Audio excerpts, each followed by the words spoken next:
Welcome back to the Price of Business. I'm your host, Kevin Price, talking to you about you and your business. I want to remind you today's show brought to you in part by our friends at Prescription Fitness. Great topic right now from Peter Pitts. He's president of the Center for Medicine in the Public Interest, and he published an interesting article on Obamacare recently on CNBC, on CNBC.com. And I tell you, this issue has to be addressed of Obamacare and the kind of impact it's going to have. And delighted, Peter, to be able to talk to you today. How are you? Well, my pleasure. Pretty good. Happy birthday the other day. Oh, well, thank you. Thank you very much. I'm usually very discreet about this, but apparently it's going to be a big deal no matter what I do. Hey, tell me a little bit about your article over there at CNBC. Well, the only thing universal about Obamacare, it seems, is pretty much universal disappointment. Patients are disappointed because they go to the pharmacy and realize that it's not free. They've got huge copays. Doctors don't like it because it's limiting how they can practice medicine. And the big news currently is that insurance companies are finding out that they're losing hundreds of millions of dollars trying to keep up with the new regulations. And one theory that's worth mentioning is that this is a system that was designed to fail, so people can say, well, what we need now isn't less government intervention, it's more. We need a complete universal single-payer system. But what people don't understand is that government isn't the solution, it's the problem. We've heard it before, it's true, and it's especially true when it comes to health care. Mm-hmm. I will tell you that I wrote back when they were developing this program that, frankly, the case that was made for Obamacare goes back to Medicare and Medicaid and the layers of costs that went into that, and then the insertive role of insurance companies that kind of distorted the market and really the understanding between the consumer and the cost of goods.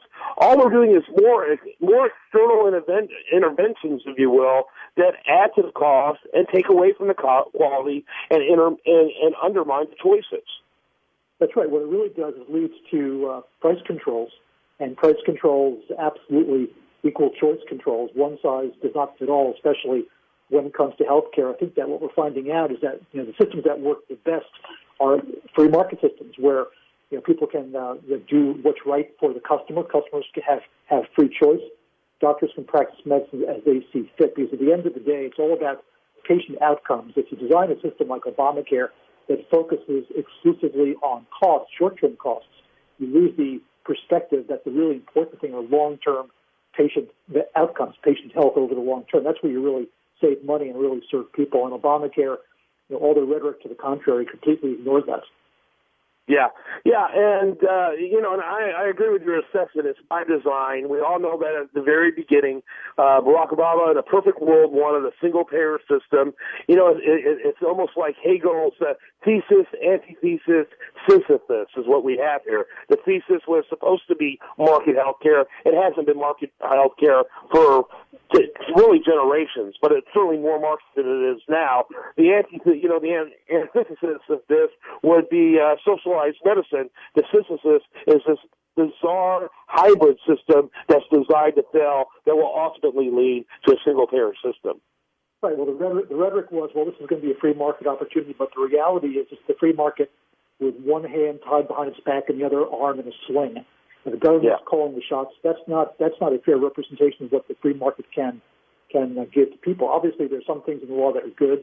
You're not turning people away with pre-existing conditions, being able to keep a child on your health care until they're 26 or 27. But beyond that, it really is the real forced hand of the government. It is very alien, as you mentioned. And I think what people are beginning to understand now is they're not going to be fooled, because everybody knows somebody who's had their insurance canceled or who hasn't been able to get their medicines because of tremendously high copays or been turned away at hospitals because of a lack of Obamacare insurance. So that when politicians are saying, well, it's a huge success, people are going to go, really? That's not my experience, or that's not what my friends have experienced. It's going to backfire. I think politicians who are going to go out there lauding the successes of the Affordable Care Act are going to, not do very well at the ballot box this coming season. I don't know anyone who hasn't suffered from having fewer options than they used to have. I don't know anyone whose premiums haven't gone up, in most cases 50% or more. So these success stories, I don't know what they're based on, other than the propaganda machine in the Obama administration. And people understand you cannot lower cost through government control unless you ration the health care. My grandfather, my mom is from England. My grandfather in England went to the hospital because of health-related issues. He needed a procedure done, and they literally told them that since he stopped paying taxes many years before, it didn't make economic sense for them to do that procedure. He died on a waiting list. But they literally told him why.